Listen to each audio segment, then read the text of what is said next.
Hi friends. आज हम लोग देखेंगे झारखंड के क्षेत्र में धार्मिक आंदोलन के प्रभाव। इससे पहले हम लोग एक क्लास में झारखंड का पूरा मैप को याद कर चुके हैं प्रमंडल के साथ। उसके बाद भारत का पूरा मैप को याद कर चुके हैं उनके कैपिटल के साथ। और पिछले क्लास में हम लोगों ने देखा था झारखंड क्षेत्र का प्राचीन नाम क्या था। उसके अलावे पाषाण युग और धातु युग के बारे में भी हम लोग एग्जाम के रेस्पेक्ट में कुछ इम्पोर्टेंट फैक्ट देख चुके हैं। आज हम लोग देखेंगे झारखंड के क्षेत्र में धार्मिक आंदोलन के प्रभाव। धार्मिक आंदोलन में हम लोग पहले देखेंगे जैन धर्म। जैन धर्म के बारे में हम लोग जानते हैं कि इसकी स्थापना इसके संस्थापक थे ऋषभ देव, जो जैन धर्म के प्रथम तीर्थंकर थे। लेकिन जैन धर्म के बारे में झारखंड के क्षेत्रों में हमें जैन धर्म के 23वें तीर्थंकर के बारे में पता चलता है। जैन धर्म के 23वें तीर्थंकर पार्श्वनाथ थे, जिनका निर्माण 717 ईसा पूर्व झारखंड के गिरिडीह जिले के एक पहाड़ पर हुआ था। बाद में उसके कारण उस पहाड़ का नाम पार्श्वनाथ या पारसनाथ पहाड़ रखा गया। पार्श्वनाथ पहाड़ या पारसनाथ पहाड़ को हम लोग संवेद शिखर के नाम से भी जानते हैं।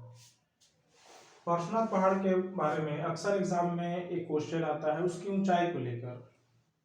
तो इसकी ऊंचाई है 1365 मीटर और इसे जैन धर्म का मक्का भी कहा जाता है।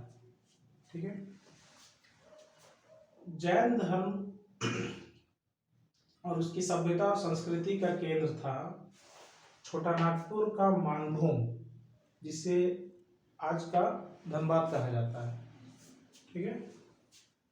इसके प्रमुख कुछ स्थल थे जैन धर्म से संबंधित: पकवीरा, तईसामा, देवली, पवनपुर, पलमा, अरसा, चर्रा, गोलमारा, बड़म, बलरामपुर, कतरास और भी कुछ क्षेत्र थे। इन सब क्षेत्र में आप लोगों ने अभी के समय में कतरास का नाम अवश्य सुना होगा। ये धनबाद जिले का एक प्रमुख क्षेत्र है।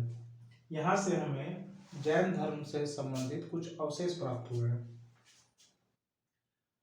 कंसाई और दामोदर नदी घाटी से जैन धर्म से संबंधित अवशेष मिले हैं, जो इस बात की पुष्टि करता है कि जैन धर्म का प्रभाव झारखंड के क्षेत्र में रहा है।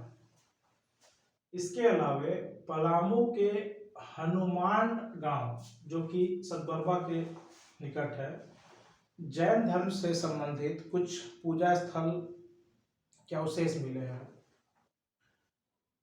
सिंहभूम के जैनियों, जिन्हें सरक, जो कि श्रावक शब्द का ही एक रूप है, को हो जनजातियों द्वारा सिंहभूम के क्षेत्र से बाहर निकाल दिया गया था। हो जनजाति झारखंड की एक प्रमुख जनजाति है, जिसके बारे में हम लोग जब झारखंड के जनजाति देखेंगे, हो जनजाति के बारे में विस्तृत में पढ़ेंगे। सरक वैसे जैन धर्म के लोगों को कहा जाता है जो गृहस्थ जीवन जीते थे। अब हम लोग देखेंगे बौद्ध धर्म का झारखंड के क्षेत्र में क्या प्रभाव रहा है और उनसे संबंधित अवशेष हमें झारखंड के किन किन क्षेत्रों से मिले हैं। तो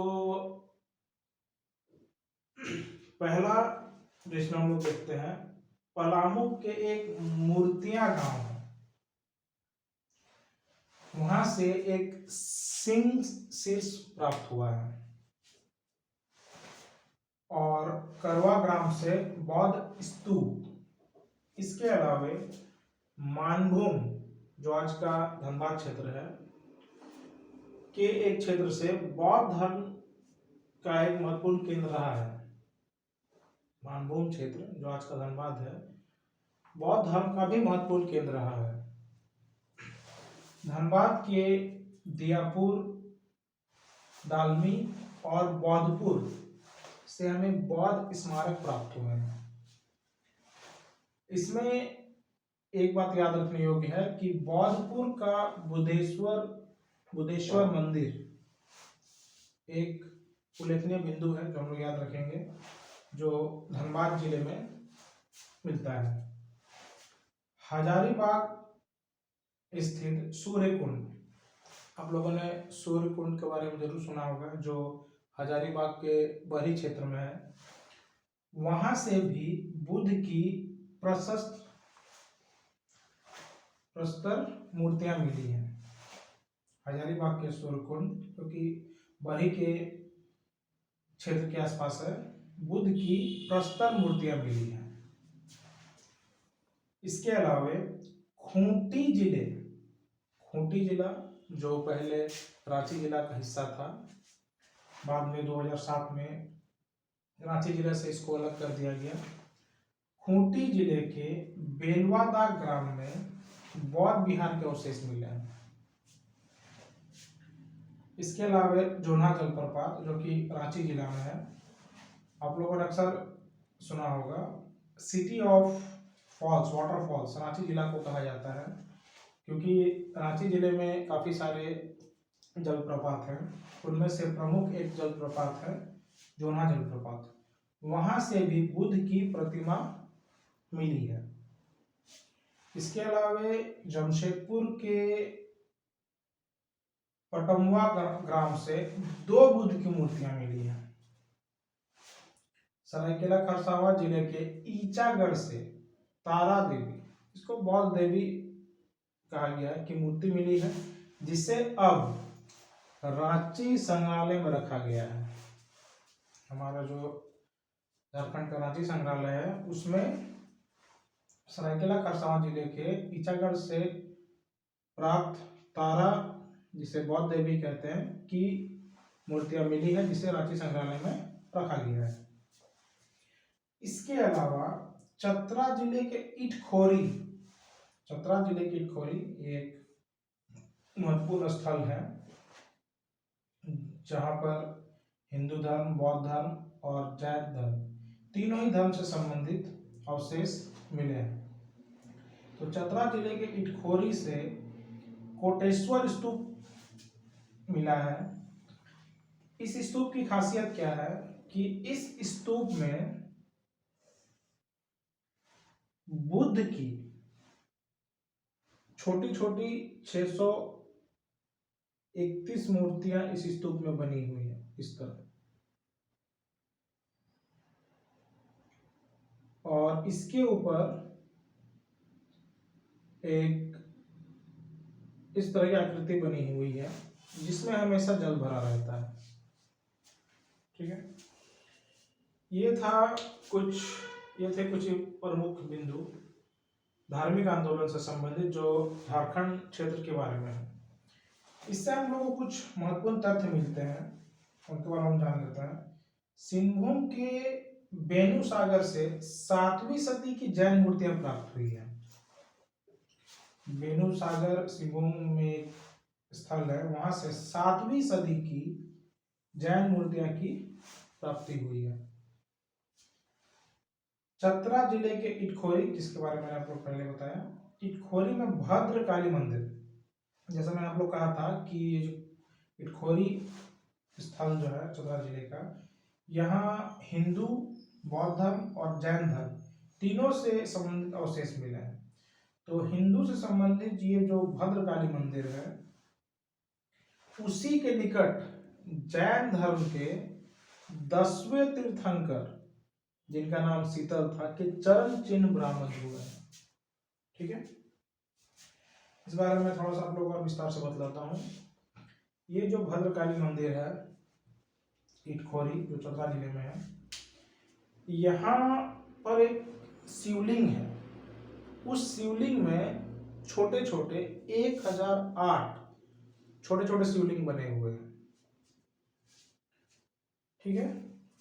उसके अलावा मैंने आप लोग का पहले लिखा है कि इटखोरी में कोटेश्वर स्तूप है, जिसमें बुद्ध की 631 छोटी छोटी मूर्तियां बनी हुई है उस स्तूप में।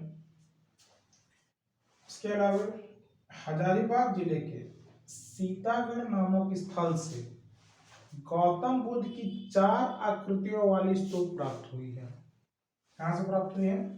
हजारीबाग जिले के सीतागढ़ नामक स्थल से। इसके अलावा गढ़वा जिले के केतार नामक स्थान में बौद्ध कालीन सिद्ध पीठ अवस्थित है। गढ़वा जिले के केतार नामक स्थान में बौद्ध कालीन सिद्ध पीठ अवस्थित है। तो झारखंड के क्षेत्र में बौद्ध धर्म और जैन धर्म से संबंधित ये कुछ मुख्य बिंदु, कुछ तथ्य हैं जो JSSC के सभी परीक्षाओं के लिए बहुत ही महत्वपूर्ण है और इनसे संबंधित कुछ क्वेश्चन अवश्य आते हैं। जिनमें ये प्रमुख एक रहा है कि पार्श्वनाथ पहाड़, जिसका नाम सफेद शिखर भी है, की ऊंचाई कितनी है? 1365 मीटर, जिसे जैन धर्म का मक्का भी कहा जाता है। उसके अलावा आप लोग को ये इम्पोर्टेंट बिंदु है कोटेश्वर स्तूप। भद्रकाली मंदिर कहाँ स्थित है, ये अक्सर पूछा जाता है। तो ये सब कुछ इम्पोर्टेंट बिंदु थे जिनके बारे में आज मैंने आप लोग के आज की क्लास में बतलाया। इनसे संबंधित कुछ भी अगर डाउट हो तो आप उसके लिए कमेंट कर सकते हैं, मैं उसकी आंसर देने की कोशिश करूँगा। उम्मीद करता हूँ आज का क्लास आप लोग अच्छा लगा होगा। आगे भी हम लोग एक एक करके ऐसे ही छोटे छोटे झारखंड के फैक्ट लाएंगे, क्योंकि छोटे छोटे क्लासों में बताना थोड़ा आसान होता है और याद रखना भी। तो उम्मीद करता हूँ आज की क्लास समझ में आया होगा। धन्यवाद।